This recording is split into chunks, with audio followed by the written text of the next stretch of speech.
Pues así tan general, es que fue muy, desde mi punto de vista fue muy diferente en función del bando del que estuviéramos hablando. La mujer tuvo un papel muy importante y protagonista, tanto desde el punto de vista activo, es decir, desde el punto de vista militar, como desde el punto de vista del mantenimiento de la retaguardia, sobre todo en el bando republicano. Es decir, las milicianas, por ejemplo, se convirtieron en un punto realmente muy activo en el bando republicano. En el bando rebelde, pues el papel de la mujer fue el tradicional, conservador y más vinculado a las ideas religiosas que iban parejas a la ideología del bando rebelde. Pero ya antes de la guerra civil la mujer había tenido un protagonismo, había ganado protagonismo, no solamente en España, sino a nivel mundial, sobre todo tras la Primera Guerra Mundial.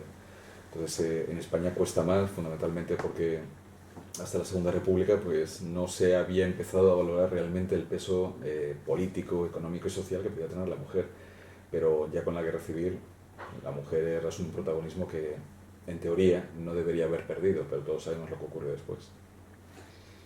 Pues en el cine de posguerra, evidentemente, el papel de la mujer más vinculada a la tradición, la familia, etcétera, el mantenimiento del hogar, el papel conservador de la mujer, que es el que va ligado a las ideas del franquismo. Pero, por ejemplo, todas las películas que vemos en la actualidad y que están vinculadas, por ejemplo, con la guerra civil, desde Trece Rosas, Milicianas, etcétera, el papel que predomina es el de la mujer activa, protagonista, que asume incluso un papel incluso más revolucionario, más radical en ocasiones que el de los propios hombres. Pues en situación de guerra el control que se hace sobre la emisión de cualquier tipo de contenidos es siempre tremendo, es decir, no se puede filtrar, no se puede emitir un contenido que realmente no vaya a cumplir con los objetivos que se plantean. Desde, bueno, iba a decir, daba igual el tema que se planteara, es decir, hubo, por ejemplo, pues una gran campaña de propaganda durante la guerra civil desde el bando republicano, por ejemplo, para no fomentar la prostitución, no para prohibirla, sino para considerar que la prostitución, sobre todo en el frente, pues era un problema que, o mejor dicho, era un fenómeno que acababa generando problemas secundarios, como por ejemplo el hecho de la expansión de virus, enfermedades, por ejemplo, de falta de higiene, etcétera.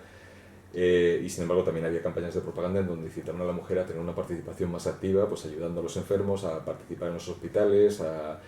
hacer campañas de recaudación en las ciudades, etcétera, y ayudar también a la reconstrucción de las ciudades. Para que todos esos objetivos se consiguieran, la producción cinematográfica tenía que estar tremendamente cuidada, con lo cual no es que hubiera censura, es que desde el principio los objetivos estaban muy claros. La producción cinematográfica comercial de guerra, evidentemente, y dependiendo del bando en el que se emita, pues se tiene que ajustar a los ideales del bando en el que se emita. Es decir, hay censura, pero más que censura lo que hay es un control previo de los objetivos y de la forma de realizar y de acometer esos objetivos. Pues de las que yo conozco es que es más, y ahí es donde entra mi duda, yo conozco fundamentalmente la producción cinematográfica de posguerra. No tanto las de las películas y documentales realizados durante los años de guerra.